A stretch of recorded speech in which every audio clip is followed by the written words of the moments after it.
Good morning, good afternoon, good night. I'm thankful that you chose to hang out with me yet again on Wisdom on Wednesday, and this is Ray. I appreciate your partnership. I appreciate you spending time in the comments and sharing it with your friends, sharing it with your coworkers. I appreciate all the work you're doing to help us grow our channel. We've got a plenty amount of subscriptions, and my goal this week is that we hit 500. So I'm thankful for you guys working with me and helping us get to this space where we need to be as far as growing this wisdom journey that we're on. So per usual, I've been spending some time with God, particularly asking about discussing some areas in our lives where wise people sometimes struggle. Well, I'll just speak of myself. Wise people struggle sometimes with training people on how to treat you. Wise people. We've got to learn to train people and how we want to be treated. You see, a lot of times relationships are both give and take.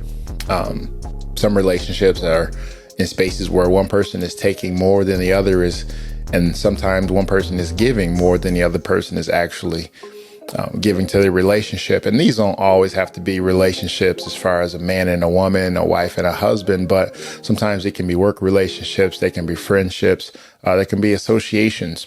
But ultimately, oftentimes, many of us have been raised in the manner in which we have been told to just continue to take however somebody is speaking to us. And what I mean by that, a person may show their displeasure or their jealousy for your progress and they'll put it in sarcasm or they'll put it in jokes. Sometimes people will let you know that they're not really happy with you as a person, but they don't directly say these things to you, but they say little snippet things to you, or they don't respond to you passing on the communication to them. Where are we going? Oftentimes we're bothered by these particular things. And some of us have been raised to be docile, meaning that we don't want any type of confrontation.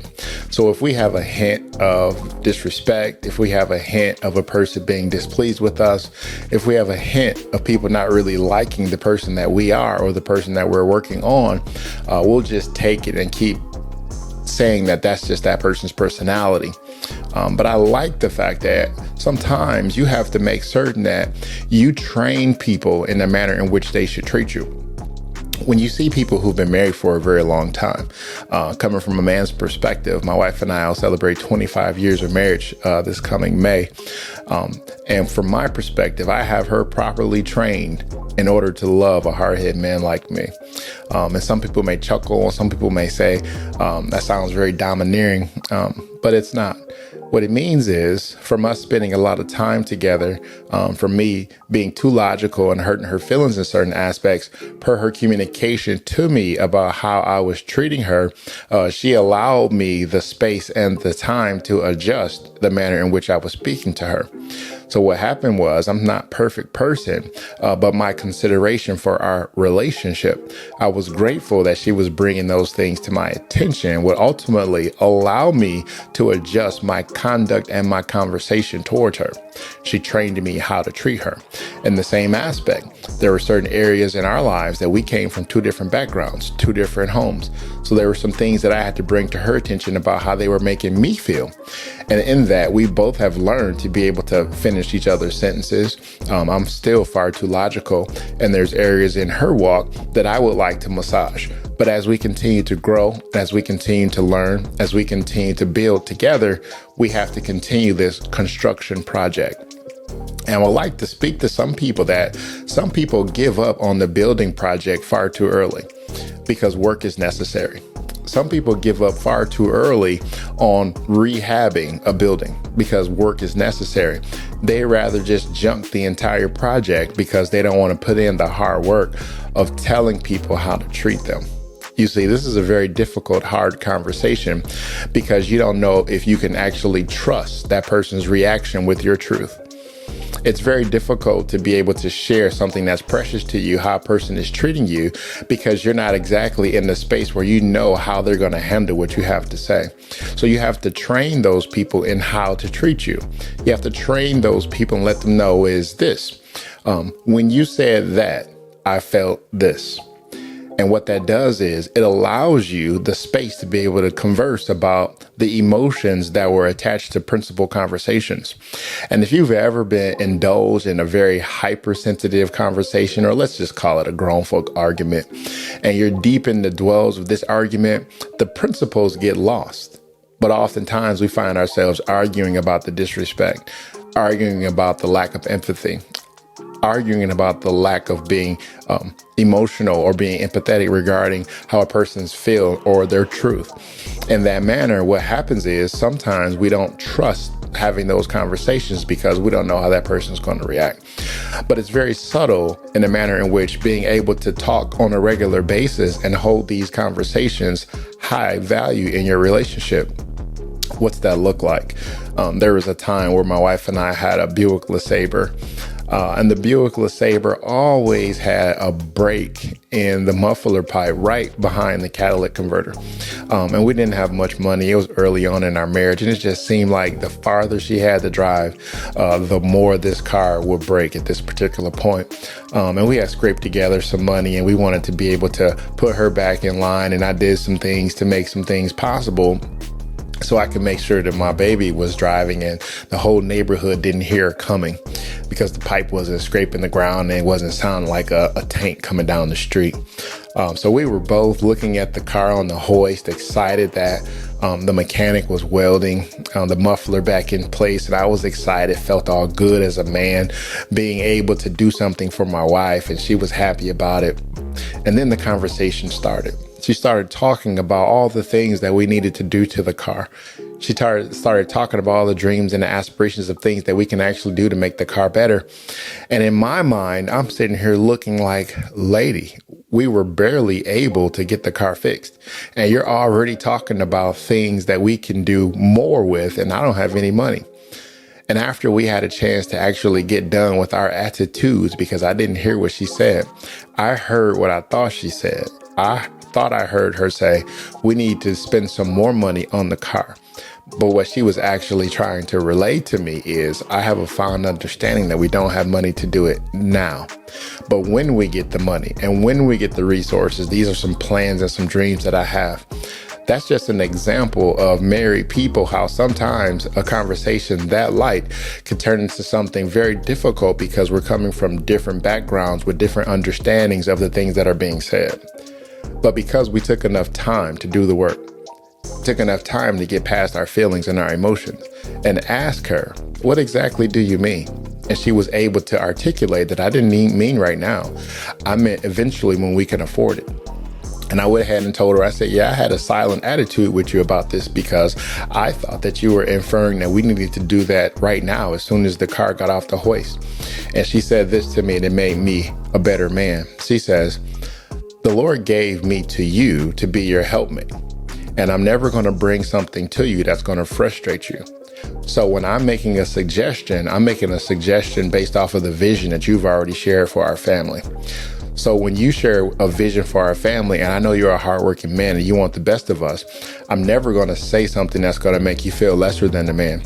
So when I bring a suggestion, tell you that I'm in partnership with your vision. I'm in covenant with your vision. I may not agree all the time, but I'm in submission to your leadership. And what that did for my esteem, both men and women, people today, that helped me understand the background in which she was coming from. That helped me understand the training that she was going for. She basically, in that avenue, helped me understand that this is a tool that I'm using to train you into the husband that I need you to be for me. I need you to understand that I got your back, even if what I say doesn't make you feel comfortable. And in that instance, it allowed us to trust each other better in our conversations. And sometimes, wise friends, in our relationships, we don't trust the fact that the person that's sharing some information with us may not be coming from a good place. So I want to encourage you today that sometimes you have to have those hard conversations. Sometimes you don't have to be the peacemaker all the time and just take it to the Lord in prayer. The Lord will give you seasons that you need to keep your mouth closed. But I need you to be free today, to stop carrying around those weights of everybody else's comfort. And you go home with pain in your chest. You go home with a split migraine because you want to make everybody happy that you're not affected, that your feelings weren't hurt. But I want you to start training people on how to treat you. If somebody says something and you don't really understand if they meant that as a joke, or if they said something trying to be in jest, or they were just trying to hurt your feelings covertly, how about this? Take time and wait till that person is by themselves, or even send them a message and say, hey, do you have time to talk? And in that conversation, you can say, hey, when you said this, it made me feel this. And I just want to make sure you understand that I didn't feel my best self when you said that. When you made me feel like a little boy in the presence of several people, it made me feel like you don't respect me. So before I come to an assumption that you don't respect me, I want to ask you the question, is there something about me that you don't respect? Because in that avenue, friend, you're giving them the chance and the opportunity to be trained by you in how you want to be treated. What you basically did is you allowed them to understand the behavior that you exhibited prior was not respectful to me. But I want to know if I've done something to make you not want to respect me. Because if I haven't done anything that make you not respect me, I need you to address your behavior when you're speaking to me or about me, because it's given off that you don't respect me. And that does not have to be a conversation where it's confrontational, but you're basically training people how to treat you. That I'm not always playing. Just because I'm a person who loves having a good time, just because I'm a person who likes to laugh, doesn't mean that everything and everybody can say anything to me, thinking that I don't get offended at times. And we don't have to be super sensitive. We don't have to always be offended all the time. But you know, wise friend, when somebody doesn't respect you. You know, wise friend, when people don't honor your word. You know, wise friend, when you're in a meeting and somebody's always talking over you and when you know you got a point. I've been in corporate America before. You know when you got a point in one of those meetings. And sometimes people can be in secret competition with you. And they'll come behind you and they'll try to say things that discredit what you've done. You understand? So in order for us to be successful as wise people, it doesn't mean we have to have a list full of enemies of people that do us wrong. But ultimately, we're investing in our relationships. We're not giving up on the construction building project. We're actually teaching people how to treat us in our relationships. Where? We're teaching people how to treat us in our relationships in our house. We're teaching people how to treat us in our relationships on our jobs. We're teaching people how to treat us in our place of worship. We're teaching people how to treat us even on social media. You can't worry about people disrespecting you on social media if you respect yourself on social media. So you always have to understand nobody is going to objectify you unless they believe that it's okay to objectify you. You understand, wise friend? So in order for us to continue to go forward, we got to have the courage to have conversations when something and somebody says is making us all puffed up in the chest. And I like to give the example of a tea kettle. You see, when you put water in a tea kettle and you put it to the stove and you want to heat that water for whatever purpose, if it's for tea or coffee, whatever it is, you understand as that water gets hot, just like us, we keep hearing stuff. We may not say something, but on the inside, we're boiling. But that tea kettle has been designed that when the temperature reaches a certain temperature, that tea kettle starts whistling. And the design of that particular tea kettle is this: if you don't get this tea kettle off this fire, off this source that's making it hot right now, this tea kettle is going to explode. So that design was put there to release some pressure so it's not an explosion. Now, friend, you have to understand this, that God designed us with a pressure valve. He designed us with this thing called blood pressure. So sometimes when we're compromising our character just for companionship, we'll take more than we're supposed to take. We'll say less than we're supposed to say. We won't do the things that God has put in us because we're more concerned with keeping everybody around us happy. But today I want to encourage you. You have to start training people on how to treat you. It's okay to let people know that I didn't think that was funny. It's okay to tell people I don't like the way you speak to my wife when I'm not around. You can do that with a smile without being confrontational and wanting to have a fight. It's okay to let somebody know I don't like the way you hug my husband. Those things are fine. because what you're doing is saying, I'm not giving up on the relationship, but what I'm saying is there must be some parameters and some boundaries in this relationship. But I'm willing to do the work by first having the conversation and addressing the things that we need to discuss. So hopefully this is something that dropped into your spirit that would encourage you. I'm really excited about the things that you can share in the comments today. Put some things in the chat. Allow people to hear this. Share it with people that you know struggle with confrontation. Share it with people that you know struggle with pleasing everybody. Share it with people that you know have a docile personality and they struggle with telling people how they really feel. It's one of the most freeing things that can happen in your life to be able to openly share with people in love that I want this relationship to stand. But in order for this relationship to be successful, there's going to have to be some parameters and some boundaries. So God bless you. And I pray that this episode was an encouragement to you. And I want you to have a wonderful day and have a blessed week. God bless.